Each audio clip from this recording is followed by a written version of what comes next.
राधे राधे भक्तों, मैं हूँ दीपा घई और आज आप सुन रहे हैं भक्त श्री अंगद जी का प्रसंग। भक्तवर श्री अंगद जी की अभिलाषा को भगवान श्री जगन्नाथ जी ने पूर्ण किया। आपके पास अमूल्य हीरा था, उसे सभी राजाओं ने मिलकर मांगा और हीरा हड़पने के सभी हथकंडे, साम दाम, भय और भेद आदि उपाय किए, परंतु भक्त अंगद अपने विचार के कच्चे नहीं पक्के थे। उन्होंने हीरा नहीं दिया। एक बार राजा ने उन्हें संकट में डालकर उनसे हीरा लेना चाहा, तब उन्होंने हीरे को यह कहकर जल में डाल दिया कि हे प्रभु, यह हीरा आपकी वस्तु है, इसे स्वीकार कीजिए। पुरुषोत्तम प्रभु ने 700 कोस से अपना लंबा हाथ फैलाकर उसे ले लिया और श्री अंग में धारण कर लिया। इस प्रकार भक्त के मनोरथ को प्रभु ने पूर्ण किया। भक्तों, अब आप प्रसंग सुनिए। अंगद जी का अपनी स्त्री की भक्ति से प्रभावित होकर भक्त बनना तथा उन्हें अमूल्य नग हीरे की प्राप्ति। रायगढ़ के राजा सिलहादी सिंह थे। उनके चाचा अंगद सिंह जी पहले भगवत विमुख थे, पर उनकी स्त्री भगवत भक्ता थी। एक बार उनके श्री गुरुदेव घर पर आए और भक्ता शिष्या की प्रार्थना पर वे सुखपूर्वक सुख स्वरूप भगवान श्री कृष्ण की कथा कहने लगी। इसी बीच अंगद जी आ गए और फटकारते हुए श्री गुरु जी से बोले, स्त्री जाति के साथ यहाँ क्या कर रहे हो? इतना सुनते ही श्री गुरुदेव वहां से उठकर चले गए। श्री अंगद जी की स्त्री ने अपने गुरुदेव के अपमान से दुखित होकर अन्न जल का परित्याग कर दिया। श्री अंगद जी तो संसारी सुखों के वशीभूत थे, इसलिए स्त्री को मनाते मनाते इन्होंने उसके पांव पकड़ लिए और कहा, अब जो कुछ भी तुम कहो मैं वही करूँगा। उस समय मेरी बुद्धि, अब जो कुछ भी कहो तुम मैं वही करूँगा, उस समय मेरी बुद्धि नष्ट हो गई थी, इसलिए अनुचित शब्द मुंह से निकल गए। पति देव के दैन्य को देखकर उस भक्ता का हृदय दया से भर गया। उसने कहा, अब आप मेरे चरणों को छोड़कर मेरे गुरुदेव के चरणों में जाकर पड़िए और उन्हें प्रसन्न कर उनको अपना गुरु बनाइए। स्त्री की यह बात सुनकर अंगद जी श्री गुरुदेव जी के पास गए और बड़े प्रेम के साथ उन्हें घर लिवा लाए। दीन भाव से विनती कर उनके शिष्य बन गए। उन्हें सादर भोजन कराकर उनका उच्छिष्ट प्रसाद लिया।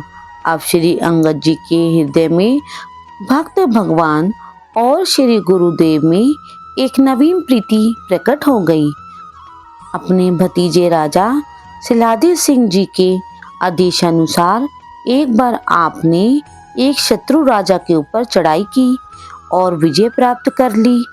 राजभवन की लूट में आपको राजा की टोपी मिल गई, जिसमें 100 नग जड़े हुए थे। उनमें से एक नग सबसे मूल्यवान था। टोपी के 99 नगों को बेचकर आपने संत भगवंत की सेवा कर दी और एक नग जो सबसे बड़ा और कीमती था उसे आपने अपनी पगड़ी की लपेट में रख लिया और मन में निश्चय किया कि इसे मैं श्री जगन्नाथ जी को अर्पण करूंगा। फौजी सिपाहियों में कानाफूसी होते होते 100 नगों से जड़ी हुई उस टोपी की बात राजा सिलहादी सिंह ने सुन ली। राजा ने लोगों से कहा कि चाचा जी, आप यदि उस हीरे को दे दो तो 99 हीरे हम माफ कर देंगे। राजा ने लोगों से कहा कि चाचा जी, आप यदि उस हीरे को दे दें तो 99 हीरे हम माफ कर देंगे। लोगों ने आकर इन्हें खूब समझाया बुझाया, अनेक युक्तियां की, परंतु इन्होंने किसी की भी नहीं मानी। तब श्री अंगद सिंह जी की एक बहन, जो इनके यहाँ रसोई बनाया करती थी, राजा ने उसके पैर छूकर एवं लोभ लालच देकर भेद नीति से उसे कहा कि तुम अंगद सिंह को विष देकर मार डालो, फिर मैं तुम्हें बहुत सा धन धरती दूंगा। उसने राजा की बात मान ली, विष घोलकर भोजन में मिला दिया और भगवान का भोग भी लगा दिया। फिर बुलाकर कहा कि आओ भोजन कर लो। थाली परोसकर उनके सामने रख दी। श्री अंगद सिंह जी की बहन की एक लड़की थी। ये जब भोजन करते थे तो श्री राधा जी की सखी मानकर उसे भी साथ बैठा लेते थे। अपनी लड़की को बचाने के लिए उसने उसे कहीं किसी के घर छिपा दिया था। ये उसके बिना भोजन नहीं कर रहे थे। अपनी लड़की में अपने भाई का ऐसा अपार प्रेम देखकर उसके मन में भातृत्व प्रेम उमड़ गया। भाई की मृत्यु से डरकर रोने लगी। गले से लगकर रोते रोते उसने सब बात कह दी। अब तुम इसे मत खाओ। ऐसा कहकर वह विष मिले भोजन की थाली को लेकर जाने लगी। यह देखकर श्री अंगद जी ने कहा, तूने विष मिले सामान का भगवान को भोग लगा दिया और अब हमें खाने से रोकती है। ऐसा कहकर उन्होंने उसे धकेलकर बाहर निकाल दिया और भगवत इच्छा बलवती मानकर पुनः किवाड़ बंद कर सब प्रसाद पाकर लेट गए। आपके ऊपर विष का कुछ भी प्रभाव नहीं हुआ।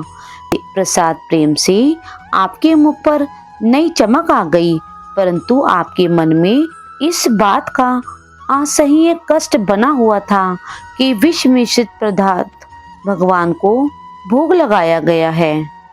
श्री अंगद जी ने सोच विचार कर हीरा भगवान को धारण कराने की इच्छा से श्री जगन्नाथपुरी की ओर प्रस्थान किया।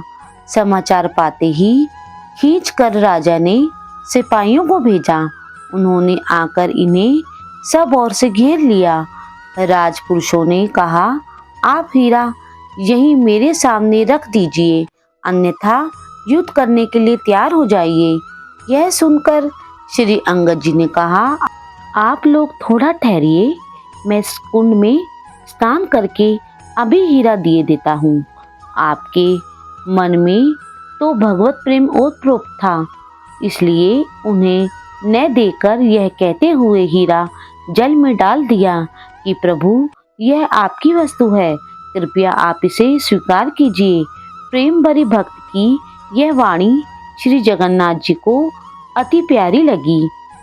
अजानुबाहु प्रभु ने 700 कोस लंबा हाथ बढ़ाकर उसे ले लिया और अत्यंत सुख पाकर उसे अपने वक्षस्थल पर धारण कर लिया। श्री अंगद जी उस हीरे को कुंड में फेंककर अपने घर आ गए। उधर राजपुरुष लोग जल में कूद पड़े और हीरे को ढूंढने लगे। महान प्रयत्न करने पर भी जब वह हीरा उन्हें न मिला तो वे लोग व्याकुल हो गए। समाचार पाकर राजा भी वहीं आ गया। उसने कुंड का सब पानी बाहर निकलवाया, फिर भी जब हीरा न मिला तो कीचड़ में ढूंढवाया। कीचड़ में भी न मिलने पर राजा दुख सागर में डूब गया। इधर श्री जगन्नाथ जी ने अपने पंडों को आज्ञा दी कि तुम जाकर अंगद जी से कह दो कि तुम्हारा हीरा प्रभु ने अंगद जी से कह दो कि तुम्हारा हीरा प्रभु को मिल गया है और उन्होंने धारण कर लिया है। इस मंगलमय समाचार को पंडों ने आकर सुनाया तो इन्हें इतना आनंद हुआ कि अपने शरीर की सुधि बुद्धि न रही। श्री अंगद सिंह जी ने पुरी में जाकर देखा तो वही हीरा भगवान के हृदय पर जगमगा रहा था। श्री अंगद जी के इस भक्ति के चमत्कार को देख और सुनकर राजा के हृदय में महान दुख था। उसने अन्न खाना छोड़ दिया तथा ब्राह्मणों को उन्हें लिवा लाने के लिए श्री जगन्नाथपुरी को भेजा और उनसे कहा कि जैसे भी हो किसी न किसी प्रकार से उन्हें आप लोग लिवा लाओ। यदि वे मेरे नगर में आए तो मैं अपने बड़े भाग्य मानूंगा। ब्राह्मणों ने राजा के कथनानुसार पुरी में जाकर श्री अंगद जी से राजा के दुख को सुनाया और प्रार्थना की कि अब आप वहीं पधारो। ये किसी भी तरह से जब आने को तैयार न हुए तब ब्राह्मण लोग धरना दे के पड़ गए। तब श्री अंगद जी को दया आ गई और राजा के दुख को दूर करने के लिए आप चल दिए। जब आप नगर के समीप आए तो राजा ने सुना, तत्काल दौड़कर आया और इनके चरणों में लिपट गया। आपने उसे छाती से लगा लिया, आंखों से आंसू बहने लगे। राजा ने अपना सर्वस्व आपके श्री चरणों में समर्पित कर दिया। इस प्रकार नवजीवन प्राप्त कर जीवन पर्यंत राजा ने हरि भक्ति में आचरण किया। भक्तों, आप इसी प्रकार भगवत कथाएं सुनने के लिए आप हमारे चैनल को लाइक करो, शेयर करो और सब्सक्राइब करो और कमेंट्स में राधे राधे जरूर लिखें।